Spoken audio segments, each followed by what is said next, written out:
you guys, and welcome back to another video. I am your girl Leah Marie, and on this channel we share all that I am and all that I do. So this video is going to be not too long. I did want to get up here because someone commented on the last video that I made and asked me a question as to why I chose AGR over active duty. So really this video is just to answer that question. I didn't really choose AGR over active duty. I chose the National Guard over active duty. And just to tell you the difference between the two, the National Guard is state funded and active duty, of course, is federally funded. The National Guard is part-time. Sometimes they refer to us as part-time soldiers, whereas active duty is full-time.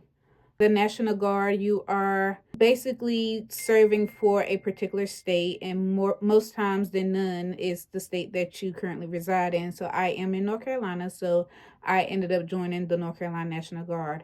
However, you can move from one state to the next, which is called an IST or interstate transfer. So if I wanted to, I can transfer from the North Carolina National Guard to the Texas National Guard, Georgia National Guard, wherever I decide to move to. However, I do have to find a unit and a spot for my MOS. With active duty, they are going to put you where they need you.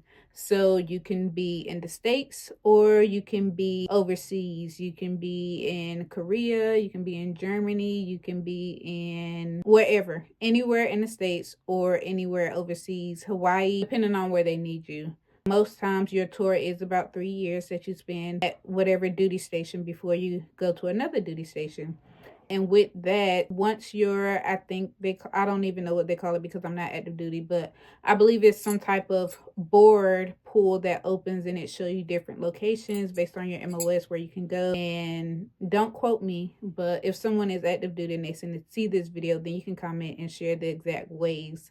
And I believe based on that, you choose your different areas that you would like to be stationed at, and then I think it's your top 3 maybe, and then based on that, I don't know how it works on how your selection actually gets chosen, but you're basically going to get one of those duty stations.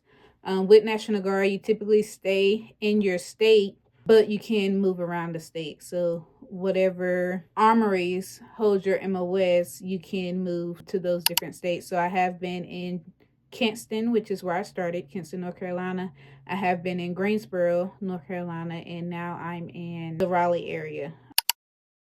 I actually chose National Guard over active duty because I wanted to go to college and I wanted to experience the college life. I wanted to go to an HBCU, so I did go to North Carolina A&T State University, Aggie Pride. But yes, I chose the National Guard because I wanted to go to college, I wanted to be on campus, and I wanted to experience that life. So that's why I chose National Guard. 2, I chose the National Guard because I also wanted to be close to my family, my mom and dad, and my siblings. And I didn't really want to be all the way across the world and away from my family. That was another reason why I chose the National Guard. And 3, I chose the National Guard because I essentially had the best of both worlds. I was able to experience the civilian life because at one point, I think the first 13 or so years, I was a National Guard soldier where I was only doing 1 weekend a month and 2 weeks during the summertime, which is called our annual training. So whenever I was only in uniform 1 weekend out the month. Whenever I was not in uniform, I was working my civilian jobs. So I had jobs at the mall. I worked for Duke Energy. I worked for BB&T. And also with some of those businesses, if you leave to go do any type of military duty, then sometimes you can double dip. So they'll pay you a certain part of your pay, and then you also get the military pay. So that was good for a while until I actually left and went full time. And then with that, I was able to do my military duties. And sometimes with these jobs, they can't fire you because you're serving your country or your state, whatever it may be. I always had that other job to fall back on, but I also still had my military jobs. I was, getting checks from both places, and I enjoyed it actually while I was doing it during that time. I was able to kind of build up my civilian resume and then also, build up my resume with the military, because sometimes I will volunteer to go on orders because I wanted the extra money. And I knew my other job was either going to compensate me some way, or I can take a break from them and go do my military duties. Like I said, this video was going to be short, but I did just want to come on and answer those questions as to why I chose the National Guard over active duty. And I guess while I have y'all, I can let you guys know today is, what's today? January 26th. I actually think today is my anniversary. So today I actually hit 15 years in, 2025. I actually hit 15 years in the military. So shout out to me. I don't know how long I'll be in. I am shooting for 20 years. The caveat on that, I have 15 years in the military, but because I started National Guard my first couple of years, if I want to retire like an active duty person, I have to do 20 years active. So I became active 2018. So I really only have about 7 years of active time. Essentially, if I want to retire from the military, then I will have to do 13 more years versus 5 more years. If I do 5 more years, I have 20 years in the service. But if I do 13 more years, I will have a long time, but I will have 20 years of active service.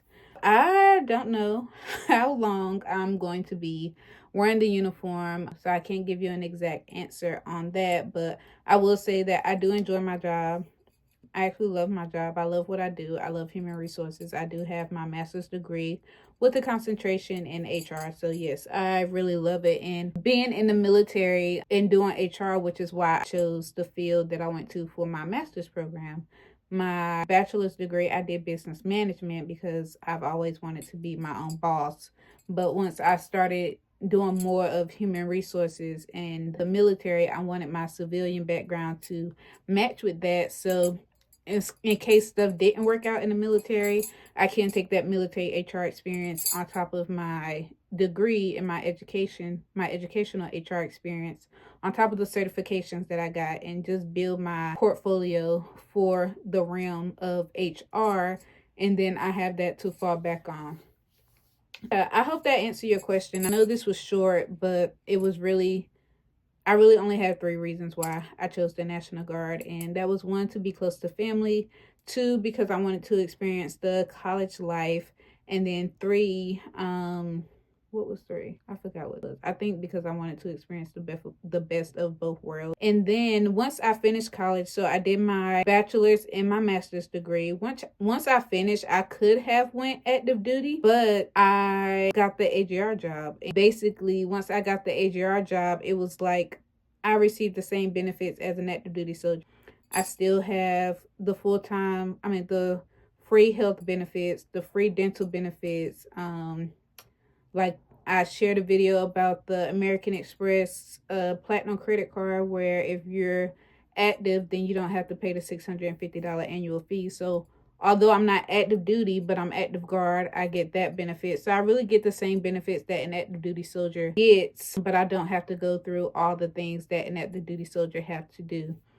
I don't necessarily have to stay on base. I don't know if it's still the same where you have to stay on base depending on what rank you are. So I don't have to stay on base. I own my own home, so I just go back and forth to my home. I'm not stationed on the base. I'm just stationed in like a building, or armory is what we call it in the National Guard. Stationed at an armory that I go to Monday through Friday, so it's just like a regular job. The hours are typically like a regular job, 8 to 5, 9 to 5, whatever you want to call it. We still get our hour lunches, and we do PT on our own. So I can just go to whatever gym I want to get a membership at, or I can work out at work. And yeah, like if you're active duty, if this is still the same, sometimes you have PT formations, which is maybe like 5:30 in the morning, 6 o'clock in the morning, whatever that may be. Then you go home, do your personal hygiene, and then you report back to the office. So I don't have to worry about doing all of that. I don't have to do any CQ duties, desk duties, or any of that stuff. Being active guard, because I was National Guard, and I have my 1 week in a month and my 2 weeks during the summertime, I still have that. So there are some times where I work Monday through Friday, but if it's the weekend for my National Guard duties, then I'm working that Saturday and Sunday and rolling right back into the next week.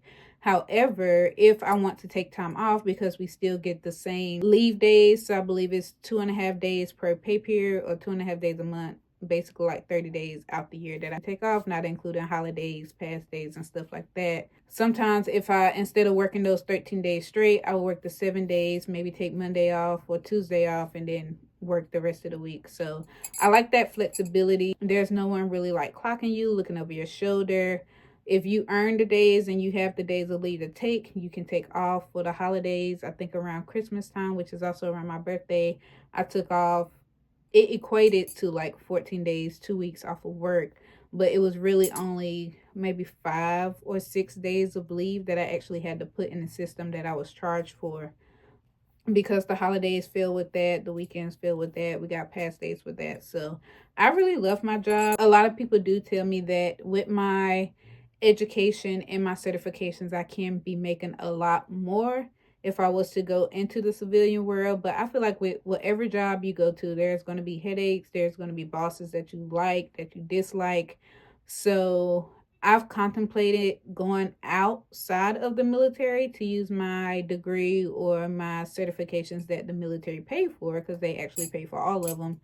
But as of right now, I'm sitting still. There are some opportunities that I want to explore in the military. So like some broadening assignments and stuff like that.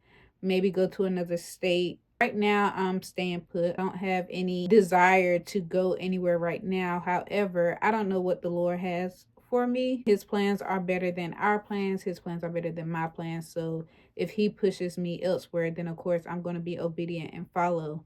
But as of right now, I'm staying put where I am. So yeah, that's all I really wanted to share in this video. I said it was going to be quick, down dirty, to the point, as to why I chose AGR over active duty. I hope you guys enjoyed this video. I hope this answered your question. Please let me know in the comments if it did answer your question, and let me know if y'all have any other questions that pertains to the military, active duty, and I'll be sure to share what I know or point you in the right direction. I don't know everything, but one thing I do know how to do being HR is research. Also, as a human resource warrant officer, a lot of our job entails research and reading regulations and stuff like that. So again, I hope this answered your question. I hope you guys enjoyed this video. If you did, give it a like, leave a comment, and if you enjoyed these videos or my channel in general, make sure you subscribe, and I will talk to you guys in the next video.